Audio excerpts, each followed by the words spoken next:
Забележавме многу жени возачи зад воланот во автомобилите кои што поминуваат во моментов низ овој булевар каде што се наоѓаме, и забележително е дека се внимателни возачи. Жените секогаш внимаваат на прилагодена брзина и условите на патот, пропуштаат пешаци и се навистина многу внимателни. А денеска во чест на жените, но и во чест на 8 март, Републичкиот совет за безбедност на сообраќајот на патиштата ја реализира кампањата посветена на жените и улогата на жената во безбедноста на сообраќајот, се со цел да сообраќајот да се одвива без полови предрасуди. На оваа тема разговарам со мојот соговорник Дејан Андоновиќ, портпарол на Републичкиот совет за безбедност на сообраќајот. Кристина претходно спомена во воведот, меѓутоа би сакала вие малку повеќе да ни кажете. Што велат статистичките податоци? Дали жените се подобри возачи од мажите, затоа што, како што рековме, помалку прават фатални грешки, последици, помалку страдаат во сообраќајни незгоди? Прво да ве поздравам вас, вашите гледачи, да го честитам празникот на гледачките од понежниот пол.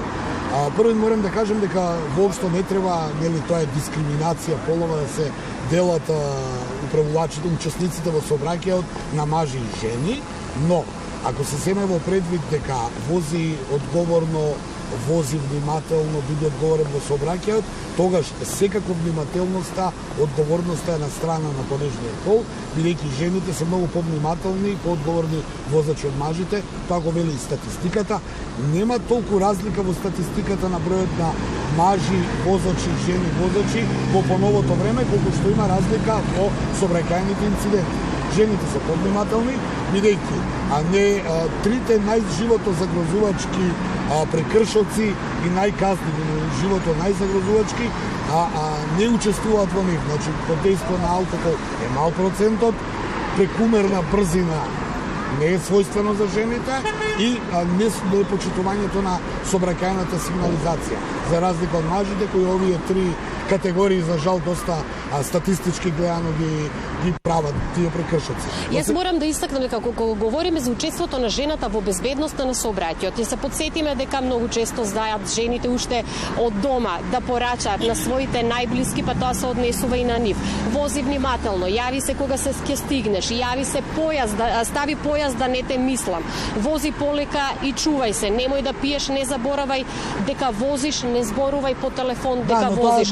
Тоа е една многу значајна улога која што има жената како едукатор. Сега разговараме за жените, нешто зборуваат, туку кога ќе застанат за управувачот, дали не зборат за телефон, дали се јавуваат кога ќе стигнат и сето тоа. Што е важно да се каже? Важно да се каже дека во новото време, првин се уште има некои предрасуди околу тоа дека жените се послаби возачи.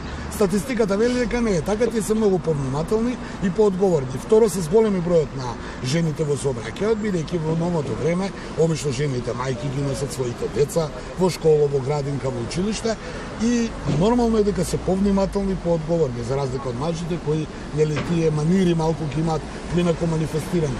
Не велам, не генерализирам, но повторно ќе кажам. Вози женски, вози одговорно, вози внимателно. Она што мора да го истакнеме дека вештината на возење никако не зависи од полот, тоа го потврдувате и вие, ама го потврдуваме и сега следејќи го сообраќајот низ булеварите во градскиот, во главниот град, можеме да забележиме многу жени возачи кои што секако возат одлично. А тоа не е ништо ново, повторно велам, новите времења, новиот начин на функционирање во животот ги направи жените да бидат рамноправни учесници во сообраќајот, да ги носат своите деца, да се движат, да завршуваат некоја работа која во минатото мажот само ја правел, така да зголеме на бројот на возачи жени, а повторно ќе кажам и лично, не треба да се делат учесниците во сообраќајот на мажи и жени, туку статистиката вели дека вози женски, вози одговорно, многу поодговорно од машкото и доколку се зголеми уште поголем процент на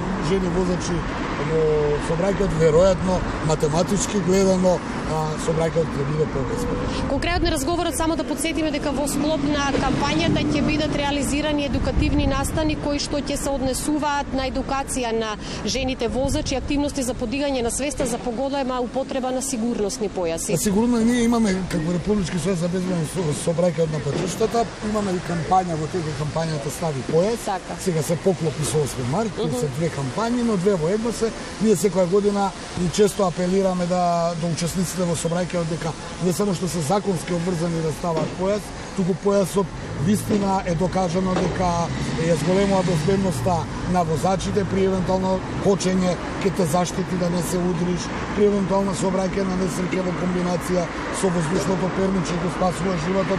Ставете го појасот, исто така и ќе потсетам да има предрасуди, појас треба да се стави законски и во град и вон населено место, значи дека не бидете мрзеливи, ставете го сигурностојот појас, тој може да ви го спаси животот. Дејан, ви благодарам многу за гостувањето утрово и секако за овие убави пораки кои што ги упативме пред се до припадничките на понежниот пол, меѓутоа овие пораки за безбедност во сообраќајот важат за сите учесници во сообраќајот. Не ги делиме, значи учесниците на мажи и жени, туку на внимателни и невнимателни.